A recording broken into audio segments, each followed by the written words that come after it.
Hello friends, कैसे हो आप सब लोग। चलो अभी थर्ड लेसन तक तो हमने पढ़ लिया और सबको समझ में भी आ गया। फर्स्ट लेसन जो था वो भी इजी था, सेकेंड था वो भी इजी, थर्ड भी हमने पढ़ लिया फाइबर टू फैब्रिक। ठीक है ना। अब हम फोर्थ लेसन चालू करेंगे, sorting materials into groups।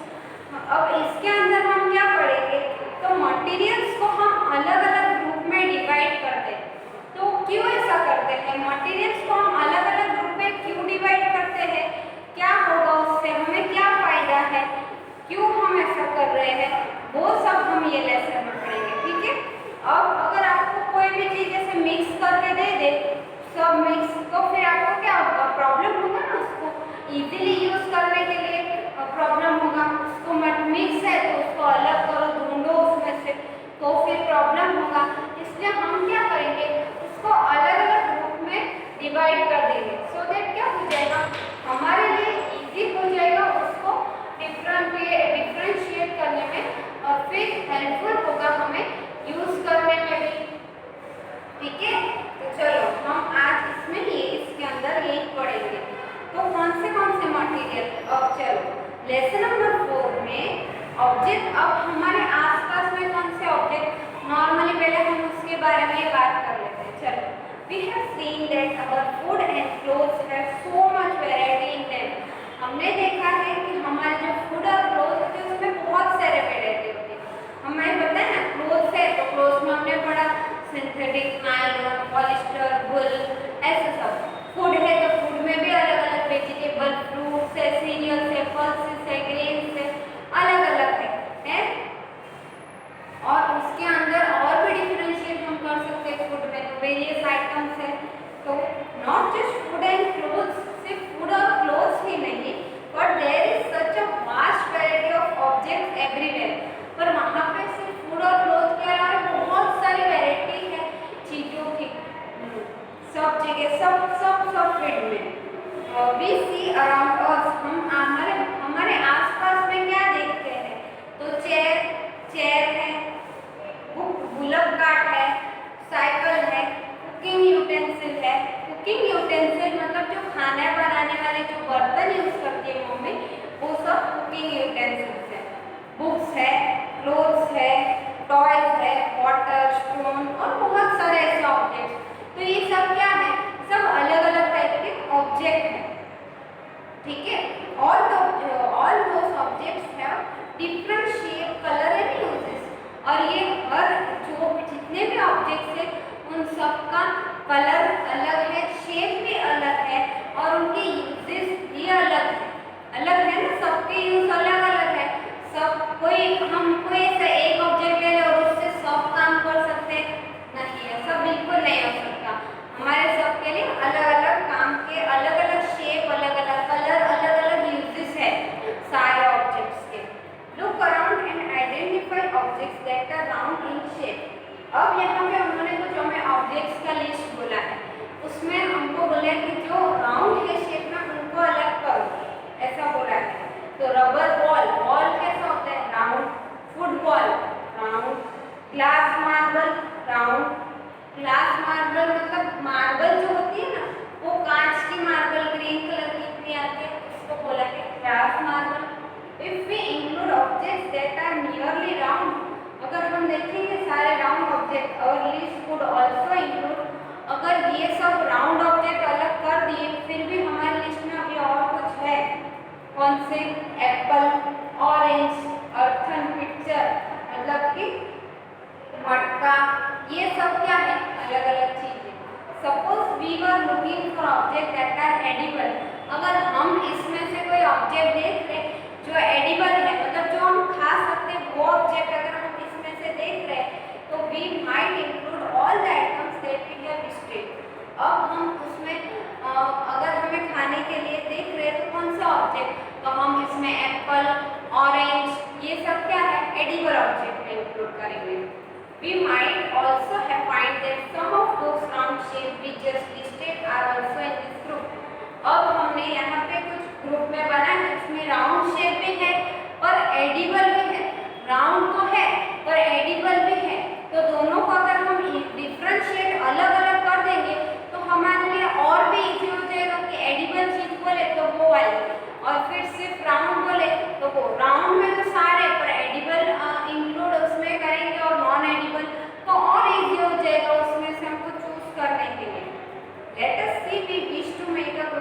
Object that are made up of plastic.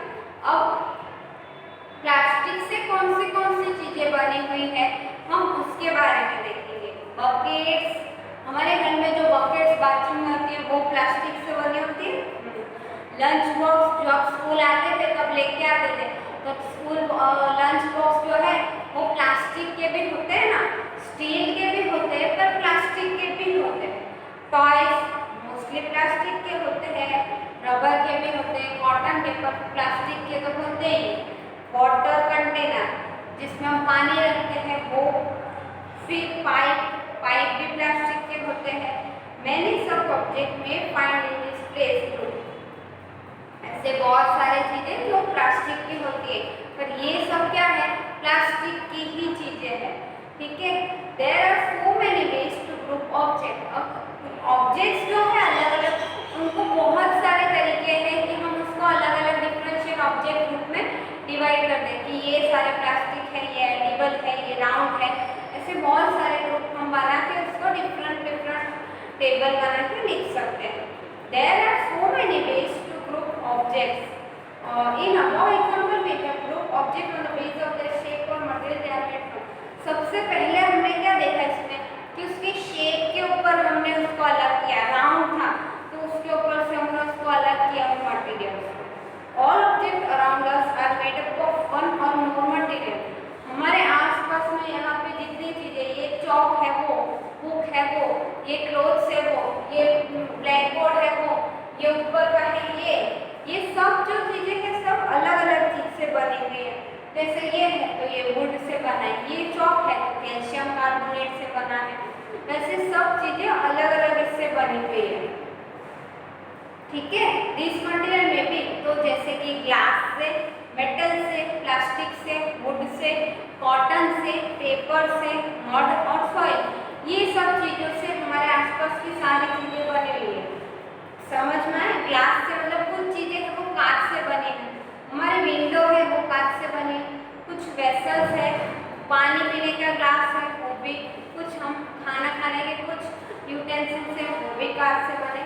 Metals कुछ होते हैं, कुछ इंस्ट्रूमेंट्स वो मेटल से बने हुए हैं, कुछ प्लास्टिक से बने हैं, कुछ वुड से, जैसे मैंने बोला बेंच है वो वुड से बनी है, ये जो है वो वुड से बने, चेयर है, टेबल है, वो सब किससे बना, वुड से बने होते हैं। कॉटन से नॉर्मली क्लोथ्स, पेपर बना, बुक्स जो है वो पेपर इंक्लूडेड होता है। मड और सॉइल, मड से क्या बना होता है, तो कुछ यूटेंसिल्स होते हैं मड से बने होते हैं, और सॉइल। सारे आसपास में जो चीजें हैं अलग अलग मटेरियल से बने हुए हैं। तो let us collect many object as possible. अब हम कलेक्ट कर लेते हैं जितने पॉसिबल हो सके उतने ऑब्जेक्ट हमारे आसपास में से। Each of us could get some everyday object from home, और उसमें से कुछ ना कुछ तो मोस्टली हमारे जो रोज के यूज में घर में यूज होता है वो होगा। We could also collect some object from classroom, classroom में से भी हम कुछ ले सकते हैं, और आउटसाइड स्कूल के बाहर से भी हम कलेक्ट कर सकते हैं। What will we have in our collection. अब ये सब में हमारे कलेक्शन में हो क्या सकता है, कौन सी चीजें आ सकती है। तो मैंने एक बोला वैसे chalk, pencil, notebook, rubber, duster, hammer, nail, soap, spoke of wheel, bat, match box, salt, potato, ये सब चीजें हमने लिस्ट की है, जो कुछ हमने स्कूल से ली, कुछ हमारे घर में से ली है। We can also list objects that we think of but cannot bring to classroom. हम उन सब चीज़ों के बारे में कलेक्ट वो सब भी ऑब्जेक्ट कर सकते हैं, पर वो हम स्कूल में नहीं ला सकते वैसे objects. For example wall, trees, doors, tractor, road. जैसे कि वॉल जो है उसके बारे में भी हम सोच सकते हैं, ट्रीज जो है उसके बारे में भी सोच सकते हैं, डोर है उसके बारे में भी सोच सकते हैं, ट्रैक्टर, रोड, ये सब में क्या है अलग अलग चीजें हैं। ठीक है, separate all object from this collection that are made from paper और वुड। और इनमें हमने जो भी चीजें हमने यूज की है उनको सेपरेट करो दो पार्ट में, एक जो है पेपर से बने हुए और दूसरे है वो वुड से बने हुए। This way we have divided all objects into two groups. और इस तरीके से हमने क्या करेंगे, सारे ऑब्जेक्ट्स को दो ग्रुप में डिवाइड कर देंगे। One group has the objects that are made from paper और wood, while other group has object that are made of this materials. यहाँ पे हमने दोनों को अलग कर लिया। Similarly we could separate the things that are used for preparing food, और इस तरीके से ही हम जो है कुछ ऑब्जेक्ट्स है वो हम अलग कर सकते हैं। जो चीज़ें हम फूड बनाने के लिए यूज़ करते हैं वो चीज़ें अलग रख सकते हैं। Let us be little more systematic. अब थोड़ा हम सिस्टमेटिक मतलब एक सिस्टम के अकॉर्डिंग कि हम उसको अरेंज करेंगे। List all objects collected in table 4.1। अब एक टेबल बनाओ और उसमें सारे ऑब्जेक्ट्स हैं उसको कलेक्ट करो। जैसे प्लेट, थाली जो हम यूज़ करते हैं वो किससे बनी होती है, स्टील से, ग्लास से, प्लास्टिक से या कोई दूसरे मटेरियल से, जैसे मेलामाइन एंड ऑल।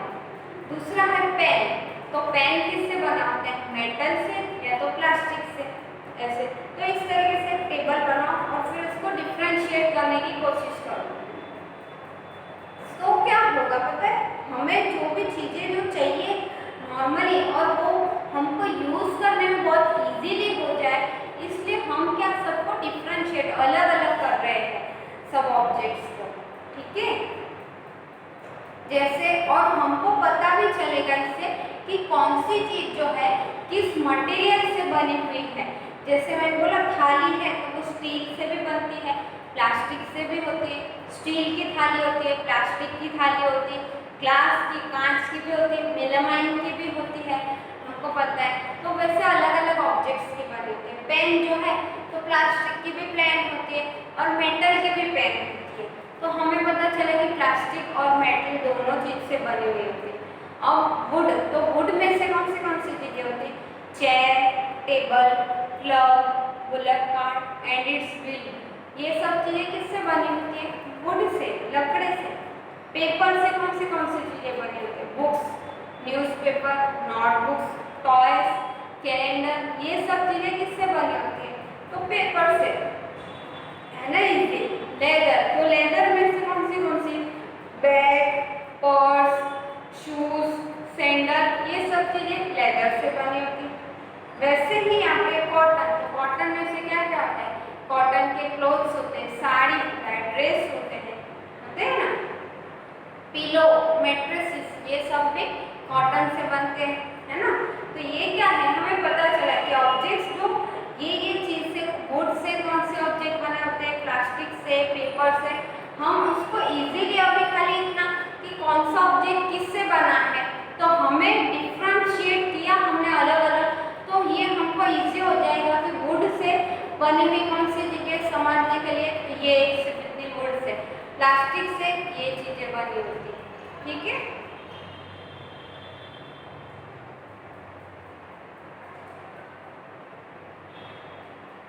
और ये जो हमने देखा कि सारे टेबल्स जो है, सारे ऑब्जेक्ट्स, सब ऑब्जेक्ट्स तो हमारे आसपास में है, सब को हमने ऑब्जेक्ट्स को डिफरेंट वे में अलग अलग तरीके से डिवाइड किया और फिर ये समझ में आया कि जितने हमारे आसपास चीज़ें वो सब अलग अलग मटेरियल से बनी हुई होती है। At times an object is made up of single material, एक ऑब्जेक्ट जो है वो एक मटेरियल से, जैसे कि वुड का हम बोलेंगे तो ये जो बेंच है वो वुड से बनी है। And then again one material could be used for making many different object, और एक मटेरियल ही है, वुड ही है, तो वुड से सिर्फ बेंच ही नहीं बनती पर वुड से बुलेट कार्ट का व्हील भी बनता है, हमारे डोर है वो भी बनते हैं, है ना। जरूरी नहीं कि एक मटेरियल में से एक ही कुछ थिंग बनी हो, एक मटेरियल में से अलग अलग डिफरेंट टाइप्स ऑफ थिंग्स बनती है, ठीक है। What decided which material should be used, और कौन से मटेरियल किस चीज़ से बना हो वो हमें किसके ऊपर डिसाइड करेंगे, तो उसके यूज़ के ऊपर, किस चीज़ के लिए वो यूज़ हो रहा है उसके ऊपर से डिसाइड होता है कि वो कौन से मटेरियल से बनी होनी चाहिए। देखो प्रॉपर्टीज ऑफ मटेरियल्स, अब प्रॉपर्टीज में हम क्या देखेंगे, तो वो अपीयरेंस, वो दिखाई कैसे देती है, हार्डनेस, वो हार्ड है कि सॉफ्ट है एकदम, सॉल्युबल है कि इनसॉल्युबल है, पानी में डालेंगे तो सॉल्युबल पूरी घुल जाएगी कि पानी में डालेंगे तो इनसॉल्युबल वैसे की वैसी ही रहेगी वो। द प्रॉपर्टीज में हम ये सब देखेंगे, ठीक है। Have you ever wondered why a tumbler is not made a piece of cloth? क्या आपने कभी सोचा है कि जो एक टम्बलर है, ये देखिए टम्बलर है हमारा, तो ये जो है इसमें हम पानी डाल देंगे, ठीक है। तो हमने इसमें पानी डाल दिया, तो ये पीस ऑफ क्लॉथ से क्यों नहीं बना है, प्लास्टिक से क्यों बना है? क्यों ये पीस ऑफ क्लॉथ से भी बन सकता है ना ऐसा, तो क्यों ऐसा, क्यों? पीस ऑफ क्लॉथ से अगर ये बना होगा तो हम अगर इसमें कोई लिक्विड डालेंगे टम्बलर में तो क्या होगा, वो सब बाहर निकल जाएगा, क्योंकि क्लॉथ है तो क्लॉथ में से सब जो लिक्विड है वो बाहर आ जाएगा। इसलिए ये जो है प्लास्टिक से, ग्लास से या मेटल से बना होता है। क्यों? जो वो मटेरियल जो है प्लास्टिक, ग्लास, मेटल, वो पानी को होल्ड पकड़ के रख सकते हैं, उसमें से पानी निकल नहीं जाएगा, इसलिए वो प्लास्टिक, ग्लास, मेटल से ही बना होता है। Similarly, it would not be wise to use paper-like material for cooking vessel. क्यों? ऐसा नहीं हो सकता कि जो पेपर-like मटेरियल है उससे कुकिंग वेसल बने, जो खाना बनाने के बर्तन होते हैं वो पेपर से ही क्यों नहीं बने होते, क्यों ग्लास और मेटल से बने होते हैं? कभी ऐसा सोचे? तो उसमें भी क्या ऐसा होगा, तो सेम प्रॉब्लम होगी। अगर पेपर से बने हैं वो गर्म होंगे तो वो जल जाएगा, सब तो खत्म, खाना तो कुक होगा ही नहीं, वो जो वेसल है वो भी जल जाएगा, ठीक है। ऐसा हो सकता है ना। इसलिए वो है मेटल से बने होते हैं सारे कुकिंग यूटेंसिल्स, और कुछ होते हैं वो ग्लास से, फिलामेंट से बनाते हैं, जो हम ओवन में यूज करते हैं कि बहुत ज़्यादा उसमें टेम्परेचर हाई हो तो अभी वो मेल्ट ना हो, इसलिए। We see that we choose a material to make an object depend on its property and the purpose for object it is used. और हम जो है वो जो भी ऑब्जेक्ट बनाते हैं वो किसके ऊपर से, हम उसके जो कौन सा मटेरियल यूज करेंगे वो किसके ऊपर से, तो उसकी प्रॉपर्टी और उसके यूज के ऊपर से हम उसको डिसाइड करते हैं कि हमें वो किस चीज में यूज करना है, उसके ऊपर से, है ना। अब कुकिंग के लिए हम यूज करेंगे तो ग्लास के मटेरियल्स यूज करेंगे और मेटल के, एल्यूमिनियम के, स्टील के, क्योंकि अगर वो ज़्यादा हीट हो तो अभी वो मेल्ट ना हो, इसलिए। अब अपीयरेंस, अब दिखाई देने में कैसा होता है, materials usually look different from each other. Material जो होते हैं नॉर्मली एक दूसरे से अलग अलग ही दिखाई देते हैं। Would looks very different from iron. Would जो होता है लोहा, लकड़ा, वो कैसा है, आयरन से अलग दिखाई देता है। वुड और आयरन,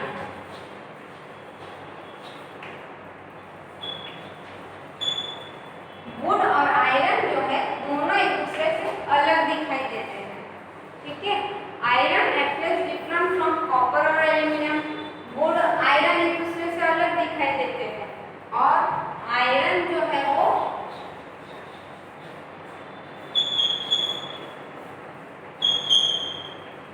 कॉपर और एल्यूमिनियम से अलग है।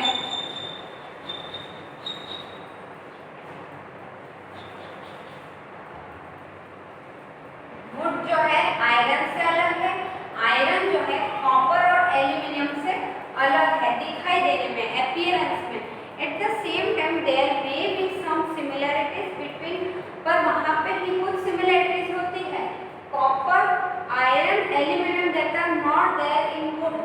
पर क्या है कि आयरन, कॉपर, एल्यूमिनियम जो है वो वुड के साथ इंक्लूडेड नहीं होते, पर वुड से वो डिफरेंट है। पर आयरन, कॉपर, एल्यूमिनियम अगर थोड़े थोड़े हम उसको बोल सकते हैं कि हम उसको एक ग्रुप में ले सकते हैं, क्योंकि आयरन, कॉपर, एल्यूमिनियम क्या है, मेटल है। वुड जो है वो मेटल नहीं है, इसलिए ये तीनों जो है हम इसको एक ग्रुप में ले सकते हैं, पर वुड को इनके साथ नहीं इंक्लूड कर सकते, ठीक है। Collect some piece of different materials. अब कुछ डिफरेंट मटेरियल के कुछ पीसेस कलेक्ट कर लो, जैसे paper, cardboard, wood, copper wire, aluminium sheet, chalk, ये सब चीजें इकट्ठा कर लो। Do any of this appear shining. अब इनको देखो, अपीयरेंस देखो और बताओ कि क्या इनमें से कोई भी चीज है वो शाइनिंग है, शाइन करती है वो, ऐसा पूछा है। Separate the shiny materials into a group. अब एक ग्रुप एक साइड में शाइनी मटेरियल्स को अलग कर दो, जो शाइन कर रहे हैं उनको।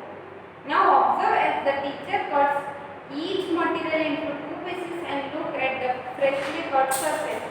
अब जो है जो वुड है वैसे उसको दो पीस में जो टीचर ने कट किया है तो उसको ऑब्जर्व करो, जो फ्रेशली कट है अभी उसको ऑब्जर्व करो। व्हाट डू यू नोटिस, क्या नोटिस किया? The does the freshly cut surface of some of this material appear shiny? जो चीज अभी जस्ट अभी कट की है वहाँ पर की जो सरफेस है वो क्या शाइन कर रही है? Include this material objects also in group of shiny materials। और जो शाइन कर रही है तो उसको भी शाइनी मटेरियल्स के ग्रुप में इंक्लूड कर दो। Do you notice such a shine और लस्टर इन अदर मटेरियल? क्या तुमने शाइन या लस्टर दूसरे मटेरियल में नोटिस किया? Cut them anyway as you can. अब उनको कट करो अगर किस तरीके से तुम्हें पॉसिबल है तो। ये जो है एक्टिविटी वो सिर्फ हमें समझनी है, ये आपको घर पे नहीं करनी है। Repeat this in class with as many material as possible and make list of those with and without luster। और अब एक लिस्ट बनाओ जिसमें लस्टर के साथ, लस्टर के बिना वाले ग्रुप बनाओ, जो लस्टर वाले हैं, जो लस्टर बिना के हैं वैसे। Instead of cutting, you can rub the surface of material with sandpaper to see if it was has a luster।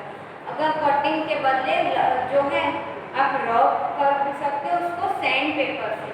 ये सिर्फ समझने के लिए है, ये किसी को भी नहीं करना है। एक्टिविटी 3 बुक में दी है, हमको एक्सप्लेनेशन इजी हो जाए और समझ में, इसलिए बाकी ये घर पे नहीं करना है। Materials that have such lustre as usually, जिनके ऊपर लस्टर होता है वो मटीरियल्स कौन से हैं? तो such as metal, copper, aluminium, gold are example of metal. ये सब क्या है, मैंने बोला कॉपर, आयरन, एल्यूमिनियम मेटल में, तो कॉपर, आयरन, एल्यूमिनियम और गोल्ड जो है वो मेटल में इंक्लूड होते हैं। एग्जांपल वो सारे किस में आते हैं? मेटल में। Some metals often lose their shine and appear dull. कुछ मेटल्स होते हैं वो थोड़े टाइम बाद शाइन उनकी गुम कर देते हैं और डल दिखाई देते हैं। Because of action of air moisture on them. और क्यों ऐसा होता है कि वो पहले जब कोई भी चीज़ हम नई खरीदते हैं मेटल की तो न्यू होती है तो बहुत शाइन करती है, पर कुछ टाइम तक हमारे पास रहती है, कुछ मंथ का कुछ, तो वो क्या होता है धीमे धीमे उसका जो शाइनिंग है वो चला जाता है। क्यों? तो मॉइस्चर जो हवा में, एटमॉस्फेयर में एयर और मॉइस्चर का जो इफेक्ट है उसके वजह से वो डल हो जाते हैं। समझ में आया? एक्शन हमारे जो एटमॉस्फेयर में जो एयर और मॉइस्चर के एक्शन है उसके वजह से वो डल हो जाते हैं। We therefore notice the lustre, इसलिए हम लस्टर नोटिस कर रहे हैं। Only on their freshly cut surface, इसलिए जब वो उसके ऊपर वो डल हो जाती है फिर उसको कट करेंगे तो वहाँ पे हमको लस्टर दिखाई देगा। जब वो नई थी तो पूरी अच्छे से शाइन कर रही थी पर डल हो गई धीमे धीमे, फिर जहाँ से उसको कट किया वो पार्ट फ्रेशली कट पार्ट में से अब हमें शाइनिंग फिर से दिखाई दे रही है। तो उसमें लस्टर है और वो एटमॉस्फेयर के अंदर एयर और मॉइस्चर है उसके वजह से वो डल हो गई, वो चली गई। अब फिर से उसके अंदर से freshly cut part fresh cut किया, अभी कट किया वहाँ पे, तो वहाँ हमें दिखाई दे रही है क्योंकि वहाँ अभी एयर का और मॉइस्चर का कोई एक्शन नहीं हुआ है। इसलिए when you visit an iron smith or workshop, you look out for freshly cut surface of metal rod to see if they have luster। अब अगर कभी आप वर्कशॉप पे या आयरन स्मिथ जाओ, लोहे की दुकान वाले के यहाँ पे, तो वहाँ पे फ्रेशली कट जो आयरन होते हैं ना उसको ऑब्जर्व करना, वो उसके वो कट जो अभी किया है उसमें बहुत शाइनिंग दिखाई देगी और जो वैसे ही पड़े हैं तो वो डल हो गए होंगे। ये हमको अपीयरेंस से हमें पता चल रहा है कि किसमें लस्टर होता है, शाइनिंग, और क्यों चला जाता है। तो एटमॉस्फेयर के अंदर जो एक्शन होती है मॉइस्चर की उनके वजह से चले जाते हैं। शाइनिंग, समझ में आया लस्टर। अब हार्डनेस, हार्डनेस मतलब वो हम उसको हाथ लगाए तो कैसा है, ये चौक है, ये चौक है तो ये हाथ लगाए तो हम कैसा है, बहुत हार्ड है ये, ऐसा है। ऐसा नहीं कि हम इसको ऐसे करके थोड़ा प्रेस कर दे तो इसका शेप चेंज हो जाए। जब हम कोई चीज़ को ऐसे प्रेस कर दे और शेप चेंज हो जाए तो वो चीज़ कैसे होती है, फिर हार्डनेस में सॉफ्ट होती है। पर ये जो चौक है वो कैसा है, तो वो हार्ड है, इसलिए मैं इसको कितना भी प्रेस करूँ वो हार्ड वैसा का वैसा ही रहेगा, उसमें कोई शेप में चेंज नहीं आएगा। तो ये कैसा है, हार्ड है।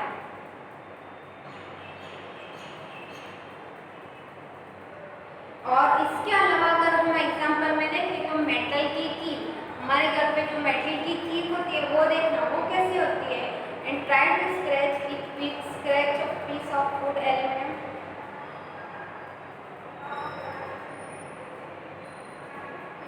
अब हमारे घर में कुछ मेटल की होती है, उसको स्क्रैच करने की कोशिश करना और the surface of piece of wood के सरफेस को स्क्रैच करने की कोशिश करना है।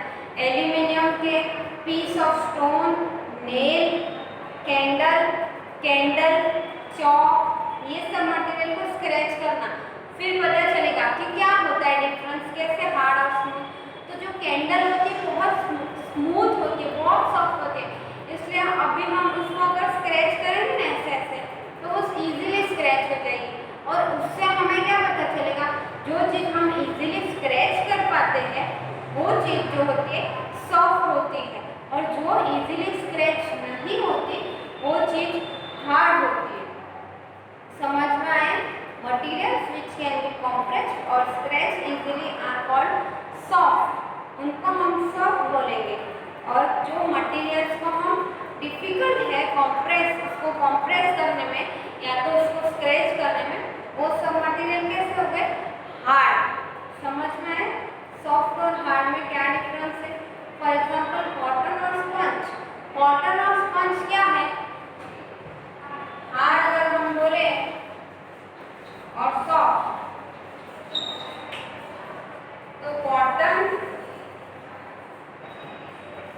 और स्पंज और यहाँ आयरन। तो आयरन जो है वो हार्ड सब्सटेंस है, क्या आयरन जो है वो हार्ड सब्सटेंस है, और सॉफ्ट सब्सटेंस में कॉटन और स्पंज आता है। कॉटन और स्पंज कैसे सॉफ्ट है और आयरन जो है वो हार्ड है।